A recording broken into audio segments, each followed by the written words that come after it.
It looks like The Last of Us fans are in for a treat, and it's not about Pedro Pascal playing another badass dad. We already knew that. New leaked footage from the set of HBO's The Last of Us has revealed some key details about the upcoming show. Today, we're breaking down the leaked clip and answering some of the fans' most burning questions. We're back to Pittsburgh. HBO's got a pretty full plate these days. The network has a Green Lantern series in the works, has announced a spin-off series to the Batman focusing on the Penguin, and The Last of Us fans are getting our own series with Mandalorian Space Papa, Pedro Pascal, playing Joel. We couldn't have asked for more, right? Twitter user The Last of Us TV thinks otherwise, and we agree. The account uploaded a short video clip that showed a behind-the-scenes look at one of the show's massive sets, and it's something fans haven't seen before. Let us explain. The video was captured during filming in downtown Calgary, Canada. Military trucks can be seen driving through a crowded area, and bright red flares are set off. The crowd in question chants freedom and bleep Fedra, and then we hear some gunfire, probably meant to disperse the crowd. Fedra, of course, is the fascist regime in the first game with control over the US military, and hence having access to pretty gnarly hardware. The sequence in the game where Joel and Ellie are chased by a Humvee with a trigger-happy soldier immediately came to our mind. But hang on, we haven't seen a crowd protesting Fedra in either of the games yet. By 2033 in the game's timeline, Fedra is pretty powerful and controls a good chunk of the habitable zones in Boston, where we meet Joel and Tess for the first time. So naturally, fans have questions. Where does this take place? And what time period is it? Is the show focusing on Fedra's emergence after the 2013 outbreak? And is that supposed to be a depiction of Pittsburgh in the video? Let's break down that scene. From what we've seen so far, the show will likely include flashbacks to the early days of the cordyceps infection and Fedra's attempts to establish quarantine zones across major US cities. This means that we'll probably get to see a conflict between the crowd and Fedra forces sometime during the series. Now, why would we say it's Pittsburgh and not Boston, where Joel and Tess live? That's because we know that Joel and Ellie traveled to Pittsburgh in the 5th chapter of the first game, and we see that it's overrun by hunters. It's entirely possible that the show will reveal how the hunters overthrew Fedra's rule and basically massacred them or drove them out entirely. The bleep Fedra chant was pretty telling, you know? A Joel and Tommy team up, we've got a clash between the citizens of Pittsburgh and the newly formed Fedra, and we've got a cordyceps outbreak. The two combine to form a dark, depressing, and gritty backstory to what will eventually lead to a post-apocalyptic America. There's a lot of untapped potential here. For starters, the game went from Sarah's death at the beginning to Joel being a hardened survivor in a couple of minutes. The game's pacing wouldn't really allow for a detailed look into what happened in the interim. How did Joel go from Austin, where he's originally lived, to Boston, where he met Tess? And what really happened between him and Tommy? The show could give us a look into the two brothers' attempts to survive in a rapidly deteriorating Texas and being constantly on the move to avoid infected humans. What makes the leak better, though, is that Pittsburgh, the area overrun by hunters in 2033, is on the way from Austin to Boston. So it made sense to give us some insight as to how Joel and Tommy made their way across the states, how they dealt with pre-hunter crowds in Pittsburgh, and just how brutal it all got. Another leak clip shows faithful recreation. Twitter user The Last of Us TV is a gift that keeps on giving. On May 1st, the account uploaded a video clip which shows Pedro Pascal as Joel waiting outside a seemingly abandoned building, and Bella Ramsey's version of Ellie entering a vent and opening the door from the inside, because it's almost a one-to-one recreation of several instances in the original game where Joel helps Ellie enter a small crawl space, or vent, and she in turn unlocks the next playable area. The director of the first game, Neil Druckmann, and Chernobyl writer Craig Mazin are developing the show together, so our little gamer hearts are a bit relieved. We think the show's in good hands, since you know video game adaptations are notoriously bad. The two Hitman movies, Max Payne, Far Cry.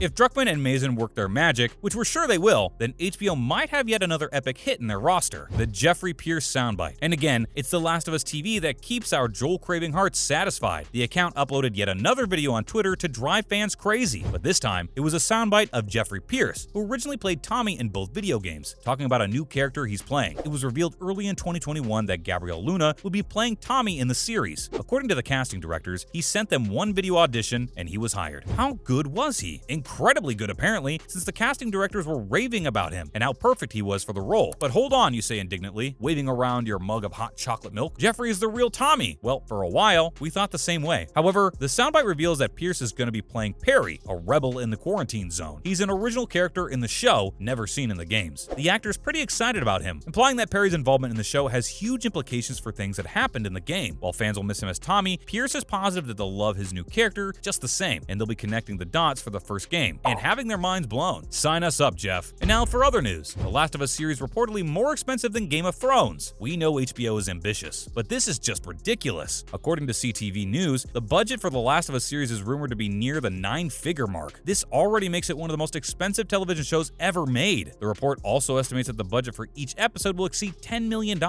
Wow! Pedro Pascal and Bella Ramsey have also appeared on Game of Thrones, so being part of another high-risk, high-reward series must must be pretty exciting for the two. The first season of The Last of Us will have 10 episodes, and with a budget of approximately $10 million per episode, the show may exceed the $100 million mark. That's a Hollywood movie budget, right? Let's contrast this with the final season of Game of Thrones, because big numbers are fun. The show's final season consisted of 6 episodes, and each episode cost about $15 million. That's $90 million, which is still an insane budget for a TV show, but still considerably less than The Last of Us. Our expectations are definitely high. The series has a different timeline. While the first game's timeline is set between 2013 and 2033, HBO Max adaptation is changing it to be set between 2003 and 2023. The change could be motivated by many reasons, one of them being technology. In 2013, nearly everybody had access to a smartphone, and Googling things were pretty easy. We've seen it on our own that while the response to the COVID pandemic has been scattered, Google has helped a lot. But in 2003, we didn't have that. There were fewer smartphones, and Google was still in its adolescence. And HBO Max's adaptation will explore the destruction of humanity and the government's inability to control the pandemic. So setting the storyline to occur in 2003 makes a lot of sense. Technology just wasn't advanced enough, so a lack of widespread communication would have made things impossible to control, hence a post-apocalyptic 2023. HBO confirms show won't drop in 2022. The Last of Us TV show is one of the most highly anticipated TV shows of 2022. With an existing fan base and media juggernaut, HBO Max behind it, the show has the potential to be one of the greatest series the studio has to put out. We were expecting the show to drop sometime in 2022, but Casey Bloys, chief content officer at HBO Max, has confirmed that the show is looking at a 2023 release. In an interview with Deadline, Bloys revealed that the series is still filming in Canada, and when you include post-production and marketing, it isn't really feasible to release in 2022. But this helps explain what we've discussed before, doesn't it? The show's story, set in 2023, would overlap perfectly with our timeline, making it more immersive in a way. And you know, since we're going through a pandemic of our own, it'll probably hit a little close to home. And that's a wrap. Thanks for watching! So what did you think of the leaked Last of Us footage? And how do you think Jeffrey Pierce's character fits into the series? Tell us in the comments. As always, hit like if you liked our video, and consider subscribing to our channel so you never miss out on future uploads. Till next time!